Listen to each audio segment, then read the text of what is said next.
เจ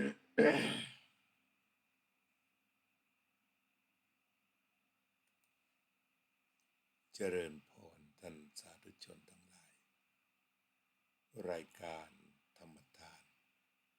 จากวัดพุทธปัญญาเมืองพอมนารัฐแคลิฟอร์เนียประเทศสหรัฐอเมริกามาพบกับท่านผู้ฟังท่านผู้ชมอีกวาระหนึ่งวันนี้27กันยายนพุทธศักราช2568ประเทศไทยขณะนี้ก็เป็นเวลาสัก2 ทุ่ม 8 นาทีอเมริกาก็เป็นเวลา6 โมง 8 นาทีของวันเสาร์นั่นก็คือต่างกันประมาณ14 ชั่วโมงทางนี้เพิ่งสว่างทางไทยก็มืด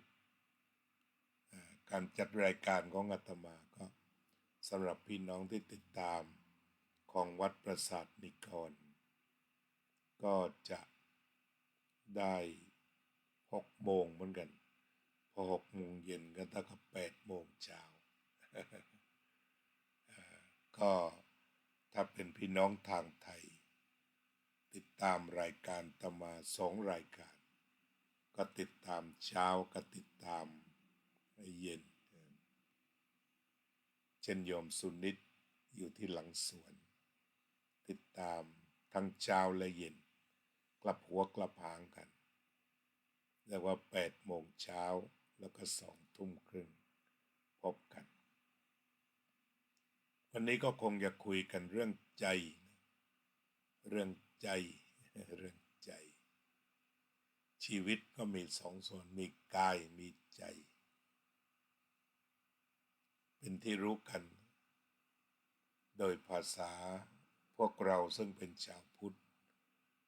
ที่มีธรรมะซึมซับเข้าไปเรามักจะพูดว่าใจเป็นนาย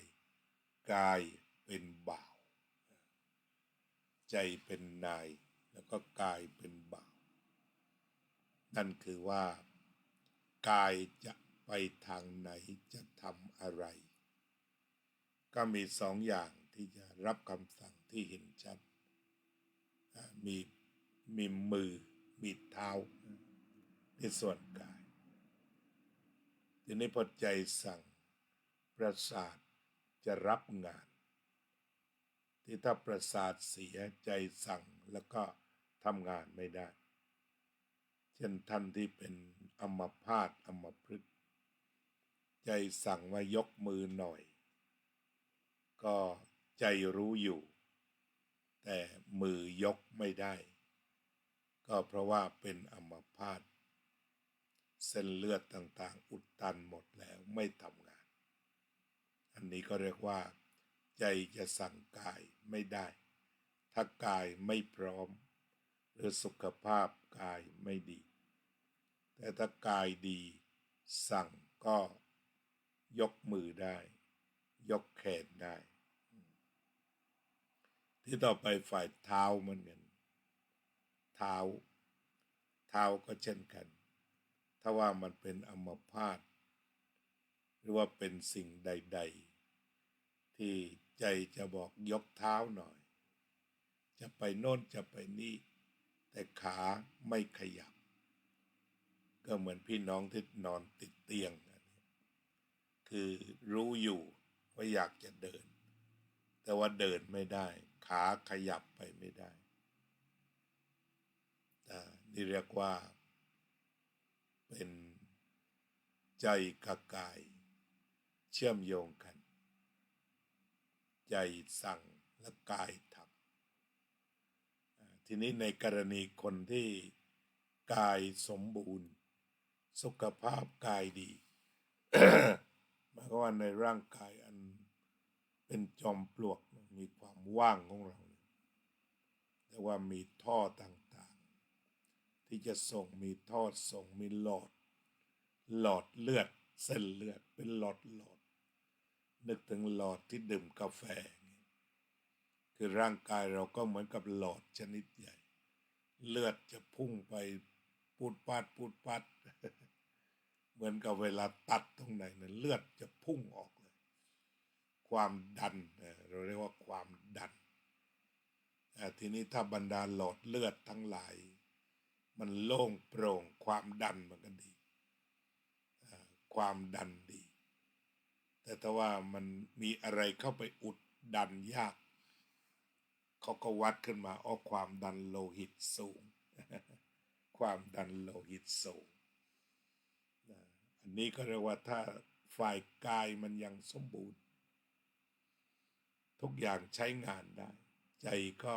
สั่งได้พอใจสั่งแล้วก็ไปสมอง สมองก็ลงมาอย่างส่วนที่มันเป็นประสาทจะโยงเข้าถึงกันหมด เช่นการพูดนี่ก็ส่วนหนึ่งก็คือใจสั่งให้พูดจะพูดอะไรดีวัน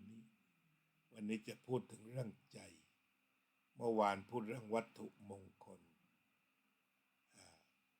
อันนี้ก็ใจสั่งมาวันนี้พูดเรื่องใจกันหน่อยใจเป็นนายกายเป็นบ่าวเราจะตั้งหลักตรงนั้นก่อน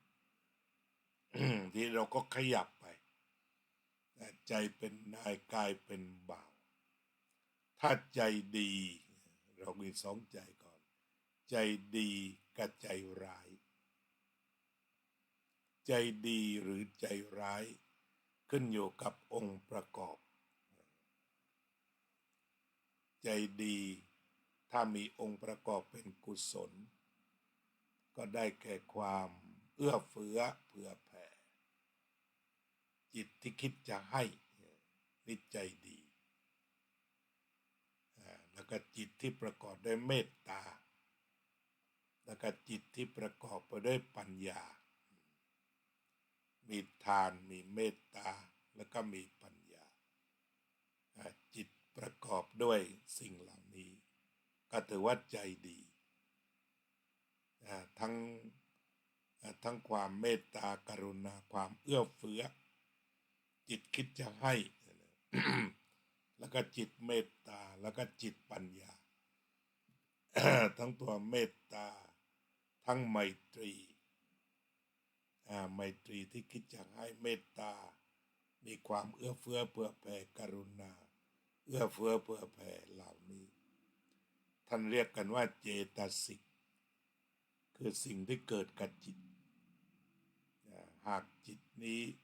มันเหมือนกับเป็นตัวขับเคลื่อนนั่นเองเหมือนกับเป็นตัวขับว่าจะไปทางไหนถ้ามันมีความเมตตาบังเกิดขึ้นก็ขับเคลื่อนไปทางให้ปรารถนาจะให้นั้นให้โนให้นี้แก่คนแก่สัตว์แก่หมูหมากาไก่เมื่อขับเคลื่อนไปแล้วทำได้วันนี้คุณน้อยนามาชมรายการด้วยคุณน้อยนาเป็นคนใจดีเพราะว่ามีความเอื้อเฟื้อทำขนมถาดใหญ่ๆแล้วก็ขับรถไปเพื่อแจกเขานี่ตัวอย่างชัดเจนอยู่ลอสแองเจลิสคนไม่ค่อยได้กินขนมไทยๆก็ทำขนมหลายถาดบางทีจากนั้นก็ขับรถไปนี่อะไรเป็นตัวดันเหมือนกันผลักไปเป็นตัวขับเคลื่อนก็ขับเคลื่อนไปด้วยความเมตตาไมตรีกรุณาไปส่งขนมตามบ้านต่างๆเมื่อวันก่อนก็มาร่วมงานที่กริฟฟิธพาร์ครถมีจำกัดก็เลยมีเมตตาเกิดขึ้นอีกถ้าอย่างนั้นก็โยมไปส่งในจิตดวงนี้เป็นจิตที่เสียสละ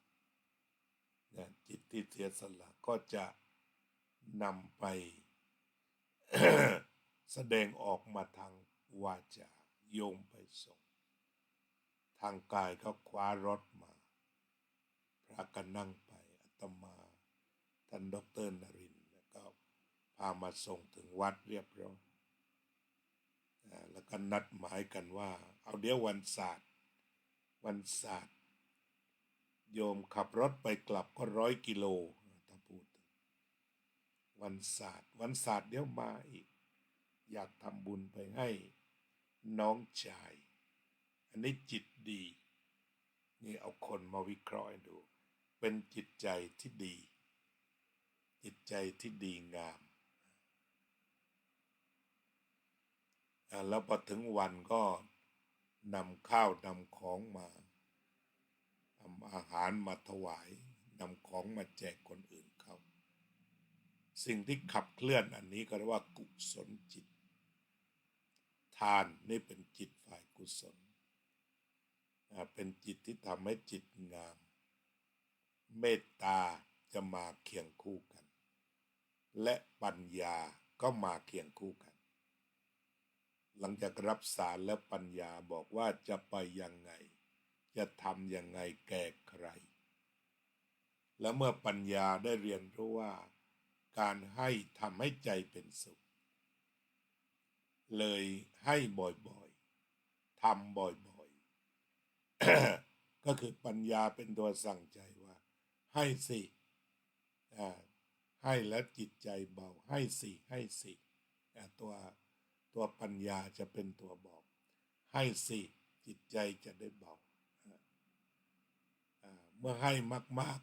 ๆ เมื่อเป็นผู้ให้มากๆคือว่าความถี่ธรรมะขึ้นอยู่กับความถี่เมื่อความถี่ของจิตที่จะให้เยอะจิตขี้เหนียวก็ลดไปหรือไม่เกิดจิตที่ประกอบด้วยโลภะก็จะจางคลาย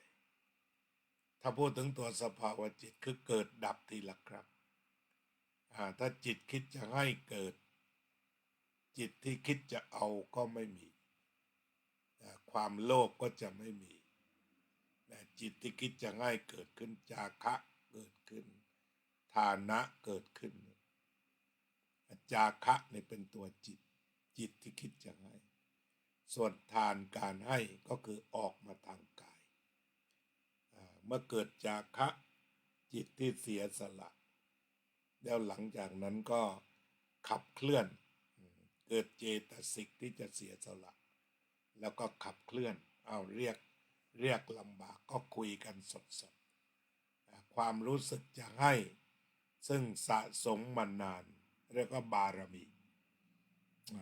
อันนี้ยกเป็นตัวหนึ่งเรียกกันว่าบารมีนี้เกิดขึ้นทำเรื่อยๆมันก็มีมากเรื่อยมันมีเต็มบารมีแปลว่าเต็มคือใจเต็มด้วยการให้เรียกกันว่าบารมีอย่างเมื่อวานนี้ก็ชาววัดวันพุธลุงปุ้ยโยมโซเฟียโยมแพม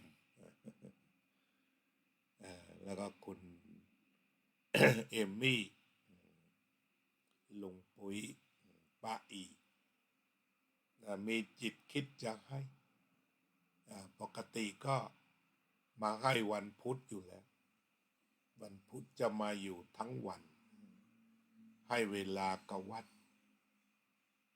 มีตรงไหนพัฒนาได้ก็ทำต่อในการจัดอาหารเพลก็เตรียม1 คืนบางที1 วันพรุ่งนี้จะถวายภัตตาหารอะไรแก่พระก็จะเตรียมการกันถึง1 วันกัน1 คืนก่อนให้ทีนี้การเตรียมวันนี้ก็เตรียมด้วยความสุขก่อนให้เป็นสุขเตรียมไปด้วยความสุขแล้วหลังจากนั้นกำลังทำก็เป็นสุขทำแล้วก็อยู่วัดได้ต่อก็เป็นสุขไปนี่ก็คือเรื่องที่เรียกว่าก่อนทำเป็นสุขกำลังทำเป็นสุขทำแล้วเป็นสุขและยังจะทำอีกเลี้ยงเพลวันพุธเสร็จก็มาเลี้ยงวันศุกร์เลี้ยงเพลวันพุธเสร็จก็มาเลี้ยงวันศุกร์อีก ก็เรียกว่าพาไปเลี้ยงที่ภัตตาหารจีนมณฑเรพักก็บอกว่าไม่เคยได้เลี้ยงความจริงแล้วก็เคยเลี้ยงอาตมาเมื่อสัก2-3 ปีที่แล้วนั่นนะครั้งแต่ตอนนี้เห็นพระมากพระเยอะอันนี้จิตที่คิดจะให้เนี่ยก็คือไม่ได้คิดว่าเปลืองในความที่พระตั้ง6 รูปเนี่ยแล้วก็สาเหตุที่บอกพาพระไปเลี้ยงเพราะพระเยอะในการปรารภของผู้ที่จะให้แล้วก็เหมือนชาววัดพุทธปัญญาที่รวบรวมปัจจัยกันสัก2-3 ปีมาแล้ว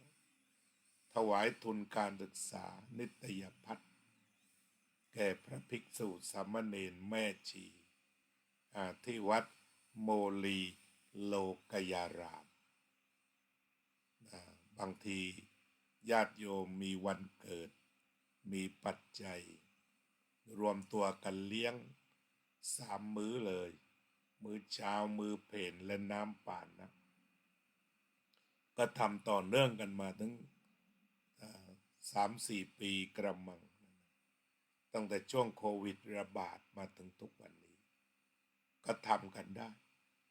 ทำในหมู่คนที่มีจิตคิดจะให้จิตที่คิดจะให้จิตใจที่งดงามเรียกกันว่าโสภณจิตจิตที่เป็นกุศลการทำงานกับจิตเป็นกุศลคือว่าไม่ต้องกะเกณฑ์ไม่ต้องกะเกณฑ์ไม่ต้องซ้าวสีไม่ต้องบีบบังคับถึงเดือนก็มากันแล้วมาถามแล้วเช่นโยมโซเฟียโยมสุปนิกาถึงเวลาแล้วยังที่จะถวายนิยพัฒน์สามเณรถึงเวลาแล้วยังที่จะไปเลี้ยงพระกันเหล่านี้จิตนี่จิตที่คิดจะให้ที่พัฒนาแล้วจิตเหล่านี้นอกเหตุเหนือผลแม้ปัจจุบันนี้มันจะมีผลกระทบการวิพากษ์วิจารณ์พระสงฆ์องค์เจ้ากันอย่างหนักแต่สำหรับผู้ที่มีปัญญามีทรัพย์มีจิตที่ศรัทธาแล้วก็สำคัญคือมีจาคะจิตที่เสียสละก็จะเกิดความไม่หวั่นไหวส่วนหนึ่งก็คือเป็นญาติโยมที่ไปวัดกันเป็นประจำได้พูดได้คุยกับพระได้รู้ได้เข้าใจก็เป็นคนใจดีออกมาก็คือสิ่งเหล่านี้ก็คือเป็นเรื่องใจดีเป็นเรื่องของใจดีสิ่งเหล่านี้ก็แสดงออกมาถึงการพูดดีแล้วก็ นี่คือเรื่องของใจที่มันประกอบใจที่ประกอบไปด้วยความเสียสละนี่ใจดีอันนี้อาตมาก็ยกตัวอย่างใกล้ๆตัวพรุ่งนี้วันอาทิตย์เป็นประเพณีของพวกเราชาววัดพุทธปัญญาเวลาสมาชิกที่มาร่วมบุญเราพูดกันไว้ว่าถ้าเกิน10 ครั้งเวลาเสียชีวิตเราก็จะดูแลซึ่งกันและกันถ้าหากว่ารายไหนก็ค่อนข้างจะลำบากสักนิดทางวัดก็จะดูแลเช่นบริจาคทรัพย์ไปช่วยก็เรียกว่าประมาณ$1,000แต่ถ้าว่าในรายใดที่รู้สึกว่าเขาเสียสละมอบเงินให้1,000ก็คืนวัดหรือว่าอยู่ในฐานะที่ สามารถที่จะดูแลงานได้ทางวัดก็เลยปรับขบวนใหม่ก็คือหมายความว่าทำวงเงินไว้$1,000เพื่อที่จะดูแลทำบุญให้จะเป็นการสวด จะเป็นเรื่องดอกไม้อาหารอยู่ในวงเงินนี้วางเอาไว้ก็มีคุณโยมซึ่งเราเรียกว่าคุณโยมดำลิตเติ้ลโจนก็มาวัดสัก2-3 ปีแหละเกิน10 ครั้งไปแล้วมา2-3 ปีมาด้วยตนเองมาร่วมงานที่กริฟฟิธพาร์คเป็นประจำมาวัดอยู่บ้างอาตมาก็นึกชื่อจริงไม่ออกถ้าโยมพยาโห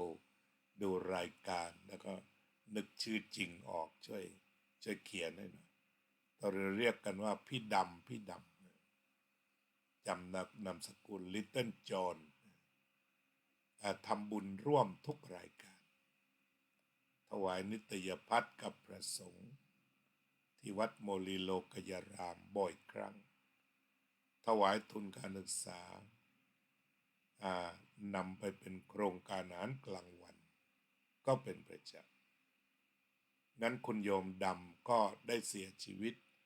ด้วยโรคมะเร็งทางพี่น้องชาววัดพุทธปัญญาก็ติดต่อประสานงาน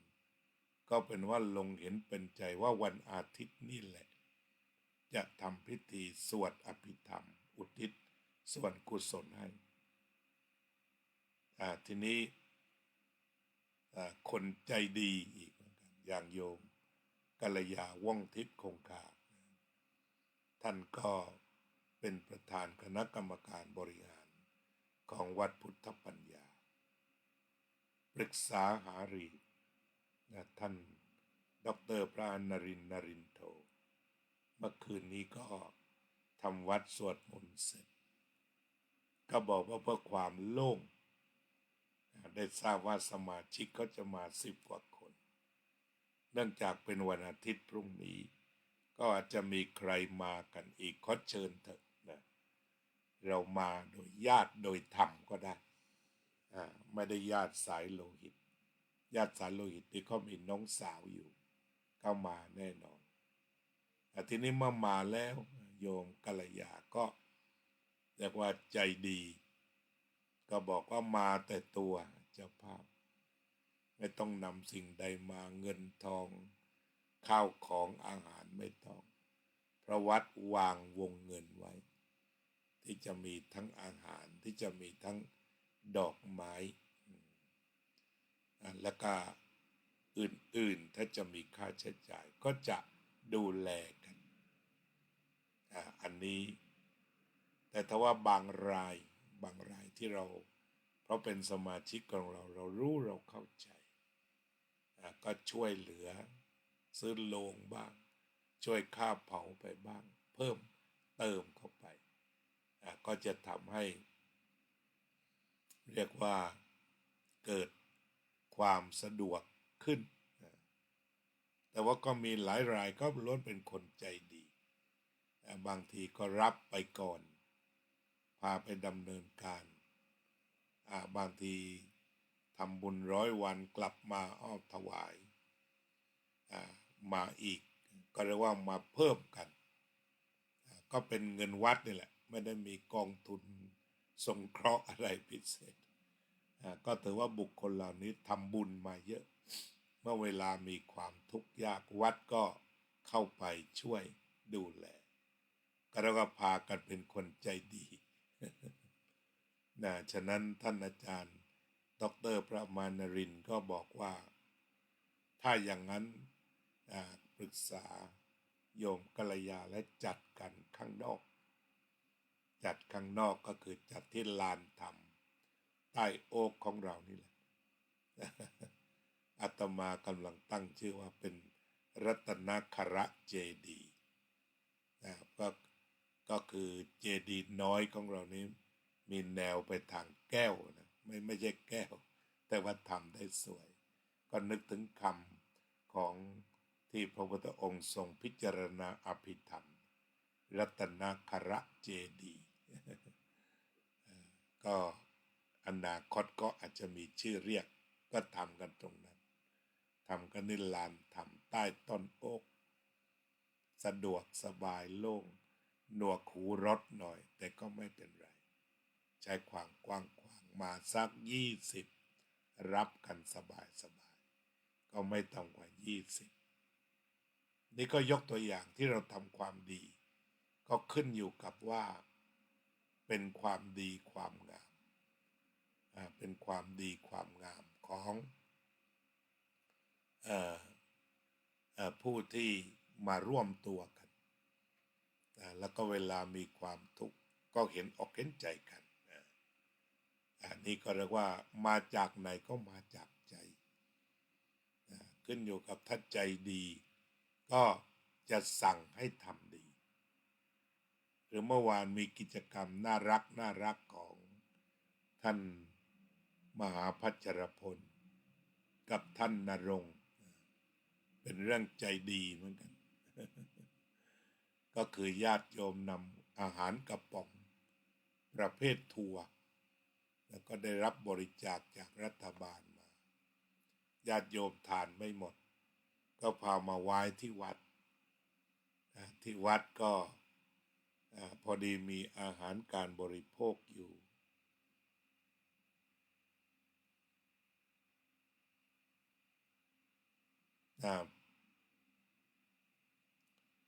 อาหารการบริโภค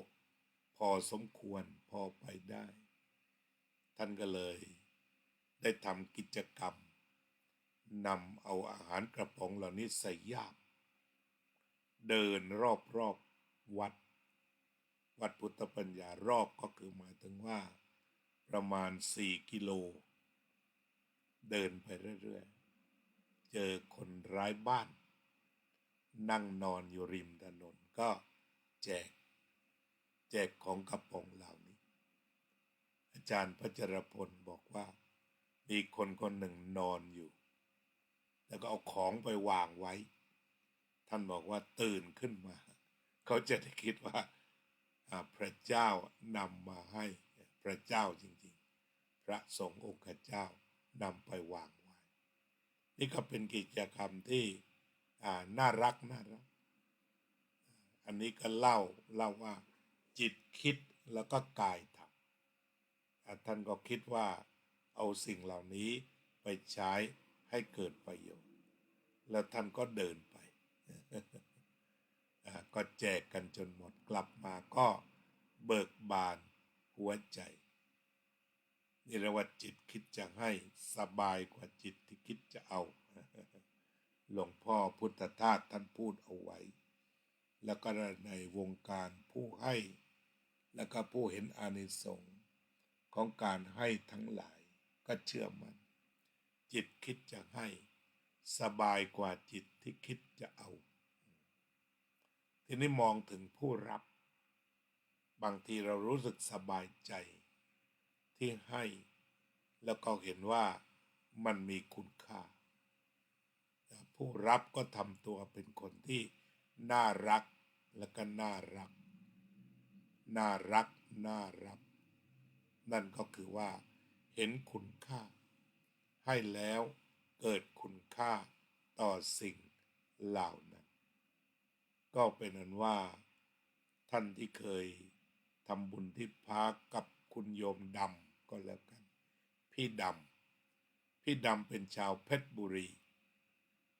ทุกครั้งที่ไปพักพี่ดำจะทำขนมหม้อแกงลองนึกดูถ้าพี่น้องอยู่ทางไทยเรียกว่าทำได้เป๊ะเลยล่ะทำขนมหม้อแกงทำขนมอื่นๆต้องไปแจกคนอื่นพี่ดำนี่ใจดีจริงๆนำของไปแจกกันแก่พี่น้องมาวัดเนี่ยก็ต้องทำมาหลายๆอย่างทั้งข้าวทั้งอาหารทั้งขนมก็เรียกว่าถวายเพลแล้วก็ยังถวายเช้าได้อีกแล้วก็ถวายปัจจัยบำรุงวัดถวายปัจจัยให้พระสงฆ์ได้ใช้จ่ายเพื่อความสะดวกในการศึกษาเล่าเรียนนะคุณโยมดำทำทุกอย่างก็เป็นคนใจดีอีกคนหนึ่งพวกเราก็ทราบซึ้งในความใจดีเมื่อจากไปได้ทราบว่าจากไปนอนไปเฉยๆเพราะว่า คุณโยมดำนั้นเป็นคนค่อนข้างจะใจเด็ดหลังจากที่รักษามะเร็งไปสักระยะหนึ่งก็คิดว่าควรยุติก็ไม่ได้ไปนอนใส่สายอะไรระยงระยางที่โรงพยาบาลแล้วก็มาอยู่ที่บ้านก็ถามญาติว่าทำอย่างไรโยมก็ดื่มแต่น้ำหยดไปเรื่อยๆก็ไม่ได้ทานอะไรเพิ่มเติมอาจจะเข้าใจชีวิตว่าวันหนึ่งมันมีความแตกดับไปเป็นธรรมดาก็ไม่ต้องไปรักษาอะไรให้วุ่นวายอยู่บ้านก็มีผู้ช่วยดูแลอยู่ไม่ต้องไปเฝ้าที่โรงพยาบาลเรียกว่าโยมก็ได้ใช้ภาวนาได้ใช้ปัญญาที่ศึกษาธรรมะมองเห็นความเกิดความดับแล้วก็เมื่อถึงจุดหนึ่งอย่างมะเร็งเนี่ยหมอที่อเมริกาเขาก็จะส่งกลับกันบางคนก็กลับมาปฏิบัติธรรมทำอะไรต่างๆได้ก็ยังอยู่ถึงปัจจุบันก็มีหรือมีพระรูปหนึ่งทางโรงพยาบาลเขาบอกว่าจะเสียภายใน1 เดือนก็เก็บจีวรกลับเถอะท่านอยู่ได้ถึง6 เดือนก็เสียไปแต่คุณโยมอีกท่านหนึ่งคือเขาบอกว่าจะเสีย1 เดือนอยู่เหมือนกันเขาบอกกันทีนี้โยมก็เหมือนกับปล่อยวางจิตมันไปถึงจุดหนึ่งปล่อยวางแต่ละวันนอนฟังเทศนอนฟังธรรมหลวงพ่อพุทธทาสไปหิวก็ทาน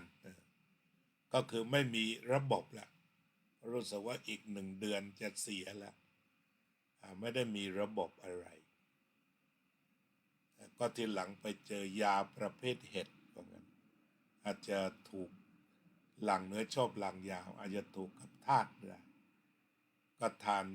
านเห็ดนี่ด้วยแล้วก็ทานอาหารที่เหมาะสมคือไม่ไปเลี้ยงมะเร็งจะทานเป็นพวกผักซะส่วนใหญ่ก็ทานไปตอนหิวแล้วไม่หิวก็ไม่ทานเพราะมันเหมือนเหมือนก็กำหนดวันไปแล้วเนี่ยเขาก็กำหนดจิตอยู่แต่1 เดือนผ่าน2 เดือนผ่านตอนนี้น่าจะถึง3 ปีลุกขึ้นเดินสบายไม่มีวี่แววว่าจะเสียส่วนของคุณโยมดับนั้นก็ได้เตรียมการเตรียมใจเตรียมแต่ใจกายไม่เอาละงดการรักษาแล้วแต่เตรียมใจอย่างเดียวแล้วเห็นคุณอนุชารายงานว่าไปอย่างสงบแท้จริงก็คือนอนแล้วก็ไปเลยก็เป็นว่าวันอาทิตย์บรรดาคนใจดีทั้งหลายมาได้มากันนะมาทำบุญให้ญาติธรรมเป็นการสร้างความสมัครสมานสามัคคีในคนใจดีอาตมาก็มีความภูมิใจเสนอแนวคิดสร้างใจสร้างคนสร้างชุมชนสร้างวัดก็คือหมายถึงว่าสร้างคนใจดีขึ้นมาก่อนสร้างคนที่เสียสละขึ้นมาก่อนสร้างคนที่ใจเมตตาขึ้นมาก่อนสร้างคนที่มีจิตใจมุทิตากับคนอื่นเสียก่อนแล้วเราก็จะมีคนที่มีใจเหล่านี้แสดงออกมาทางกายหรือวาจาที่เป็นไปเพื่อความสุขปัจจุบันนี้คนมาวัดพุทธปัญญาก็บอกว่ามาเพื่อความสุขเช่นวันอาทิตย์วันนี้ก็พรุ่งนี้นะก็คงจะอยู่กันนานทำบุญด้วยเจริญสมาธิด้วยบางทีก็เดินจงกรมกันสวดมนต์ที่เหลือก็คุย คุยอย่างมีความสุขคือไม่ขัดคอกันไม่ทะเลาะกันความเห็นตรงกันก็เป็นความสุขบางคนก็ไม่ชอบสังคมก็ไม่เป็นไรแต่ถ้าชอบสังคมก็ต้องเข้าสู่สังคมดีที่คนใจดีมีความอนุโมทนาไม่รู้สึกอิจฉาริษยาหรือว่าหงุดหงิดใส่กันเพราะว่าศึกษาธรรมะไปแล้วนั้นใจเป็นนายกายเป็นบ่าวก็ให้ใจดีชำระใจให้ดีแล้วหลังจากนั้นใจก็จะไปบอกกายให้ดีบอกวาจาให้ดีตอนนี้ก็พูดถึงเรื่องของใจเอาแบบดีๆสบายไอ้แบบโหดๆนี่อย่าไปเอาเลยเอาแบบใจดีไอ้ที่โหดก็มันตรงข้ามว่าได้ฆ่าคนฆ่าเพราะโกรธฆ่าเพราะโลภหรือว่าฆ่าเพราะหลงไล่ยิงไล่ฆ่ากันอย่างฆ่าหัวคะแนนพรรครีพับลิกันในอเมริกาอย่างนี้ก็ยังไม่ทราบสาเหตุแต่ก็คงจะไม่หนีไปจากโลภโกรธหลงเป็นพลังขับ3 ตัวนี่แหละนั่นคือฝ่ายร้ายฝ่ายอกุศลพระพุทธเจ้าจึงได้ตรัสให้เราระวังจิตก็คือให้มาทางฝ่ายกุศลให้เป็นหลักไม่ไปสายอกุศลมาสายกุศลคือสายจาคะสายเมตตาสายปัญญาก็จะรักษาจิตให้ดีรักษาใจให้ดีมีแต่ใจอันบริสุทธิ์มีใจดีมีใจเอื้อเฟื้อใจสบายใจโล่งใจโปร่งซึ่งตรงข้ามกับว่าหนักใจลองฟังดูหนักใจอึดอัดใจกระวนกระวายใจเห็นไหมนี่ฟังหนึ่งฟังไม่ค่อยดีถ้าคิดจะเอาก็กระวนกระวายมันจะได้ทางไหนเนาะขโมยดีไหมก็เลยพากันขโมยเพราะว่าจิตมันมีความโลภไปขับก็เกิดการลักเล็กขโมยน้อยลักใหญ่ขโมยมากขึ้นเรียกว่าคอร์รัปชันไม่หมดไปเพราะว่าใจมันโลภเกินฆ่าคนอื่นได้โกรธเกินหลงก็คือว่าพอโลภกับโกรธเกิดมันไม่รู้ตัวก็มาบังคับใจมีอิทธิพลต่อใจหรือสั่งใจให้ไปทำชั่ว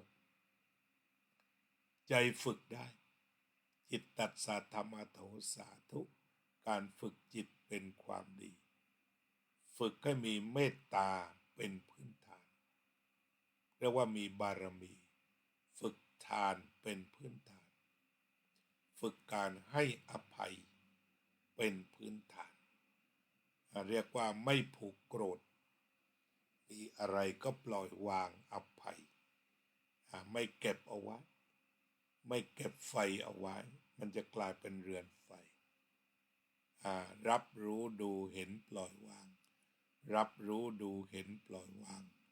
ใจจะได้ว่างใจจะได้โล่งใจจะได้โปร่งเมื่อมาถึงจุดนี้ปัญญาก็คือการเข้าใจอย่างถ่องแท้ว่าคิดยังไงใจหนักคิดยังไงเหนื่อยใจคิดอย่างไรหนักใจคิดยังไงอึดอัดใจก็ปล่อยความคิดนั้นผ่านไปเลยไม่กลับไปคิดอีกแต่ถ้าคิดยังไงปลื้มใจโล่งใจสบายใจสบายใจใจขณะนั้นก็สบายเนี่ยอาตมามองดูสภาวะใจทั้งสองคุณอนุทินชาญวีรกุลท่านนายกรัฐมนตรีก็ได้ไปเฝ้าในหลวงและกลับมาปลื้มตลอดตั้งแต่เข้าเฝ้ามาทำเนียบปลื้ม รียกว่าเป็นปีติขั้นสูงน้ำตาไหลเมื่อพูดถึงก็อยู่ในความสุขเสวยสุขเหมือนกับอยู่บนสวรรค์เพราะจิตมันเป็นสุขแต่คนคอมเมนต์เขาก็บอกน้ำตาจระเข้คือคนคอมเมนต์เป็นทุกข์ทันทีอาจจะเกิดมาจากอะไรอิจฉาริษยาพยาบาทหรือพอเห็นคุณอนุทินคือต้องโกรธต้องเกลียดทุกทีคิดอย่างอื่นไม่ได้ก็เห็นว่าเขาปราบปลื้มแทนที่จะร่วมปลื้มด้วยก็ว่าน้ำตาจระเข้ก็ว่าไปอย่างนั้นคือจิตมันเอาแต่ดิ่งไปสู่ความทุกข์แต่ไม่รู้ตัวงั้นจิตต้องฝึก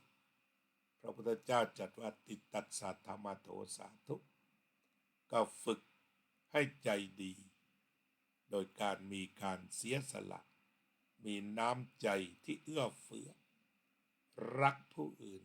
เอ็นดูผู้อื่นกรุณาผู้อื่นไม่ปล่อยให้ความอิจฉาริษยาพยาบาทอาฆาตจองเวรเข้ามาเลยเรียกว่าระวังตั้งใจไม่ประมาทไม่รับเอาบรรดา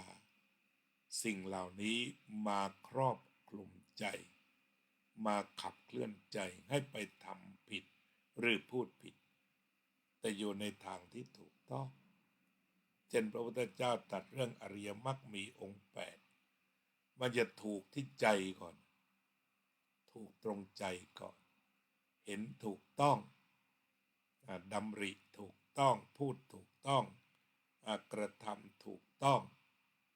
ประกอบอาชีพถูกต้องภาคเพียรถูกต้องตั้งใจถูกต้องมีสติถูกต้องทุกอย่างถูกไปหมดก็เลยตั้งใจไว้ดีจิตตัสสะธรรมโทสาธุการฝึกจิตเป็นความดีจิตตังทันตังสุขขาวังังจิตที่ฝึกดีแล้วนำความสุขมาให้วันนี้ก็พอสมควรแก่เวลาเนาะมาเจริญสมาธิภาวนาร่วมกัน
สัพเพสัตตาสัตว์ทั้งหลายที่เป็นเพื่อนทุกข์เกิดแก่เจ็บตายโดยกันทั้งหมดทั้งสิ้น อเวราโหนตุจงเป็นสุขเถิดอย่าได้มีเวรแก่กันและกันเลยอัพพยาปัจจาโหนตุจงเป็นสุขเถิดอย่าได้พยาบาทเบียดเบียนซึ่งกันและกันเลยอนีฆาโหนตุจงเป็นสุขเถิดอย่าได้มีความทุกข์กายทุกข์ใจเลยสุขีอัตตานังปริหารันตุจงมีความสุขกายสุขใจรักษาตนให้พ้นจากทุกภัยทั้งสิ้นเถิดอภิวาทนะสีลิสะนิจจังวุฒาปจายิโนจัตตารโอธรรมาวัฏฏันติอายุวันโนสุขังพลัง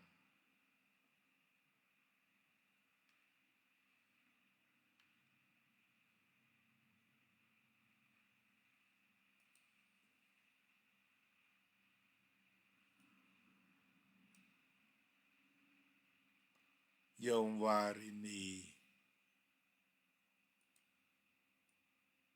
โยมกัลยาวงศ์ทิพย์คงคาโยมสุนิตวงศ์สุเทพโยมไพจิตบุญร่วมโยมสุพนิกาฉายาลักษณ์โยมรัตินันท์ชวรโรจน์โยมนิพาพรยิ่งรุ่งโรจน์โยมน้อยนาโยมกุลาพัชรดุลโยมนิชพัฒน์วัช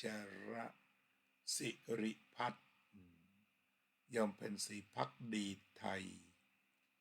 โยมอุบลอินทวงศ์โยมเอกพลพุ่มบัวโยมน้อยพรหมประเสริฐ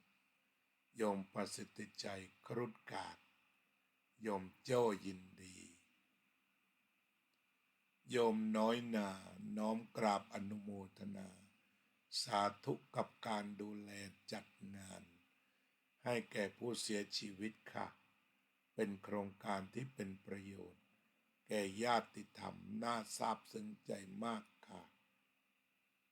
ก็โยมมาด้วยนะถ้าว่างเนาะโยมบัวผันโหนโยมไพจิตการให้คือสิ่งบริสุทธิ์โดยไม่หวังตอบแทนโยมเฉลิมศรีภาคพิเศษนมัสการพระอาจารย์เจริญพรพบกันพรุ่งนี้เนาะโยมกัลยาร่วมภาวนา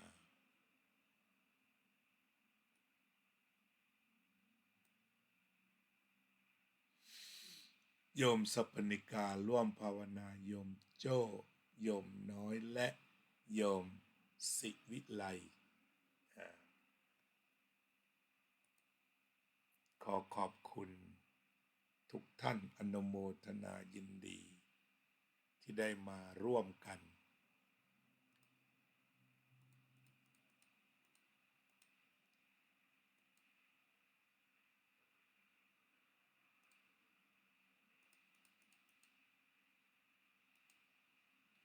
ฟังรายการธรรมทาน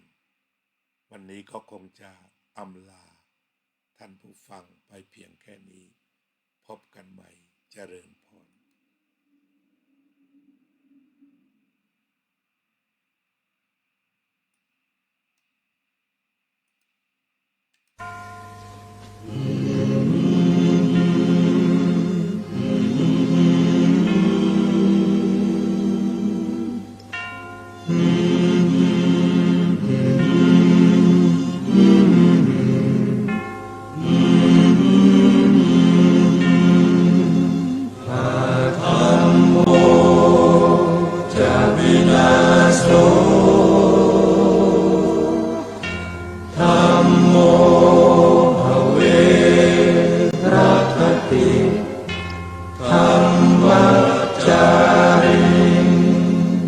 พระพุท ธองค์ท่านทรงตรัสรู้ทรงตรัสรู้ เป็นสัพพัญญูตรัสสอนความจริง ตรัสสอนความจริง ว่าธรรมะย่อมชนะทุกสิ่ง เป็นที่พึงพิงแก่ผู้ประพฤติชอบธรรม ธัมโมจะวินาโสธัมโมภเวรัคติธัมมัจจาริ อำนาจใด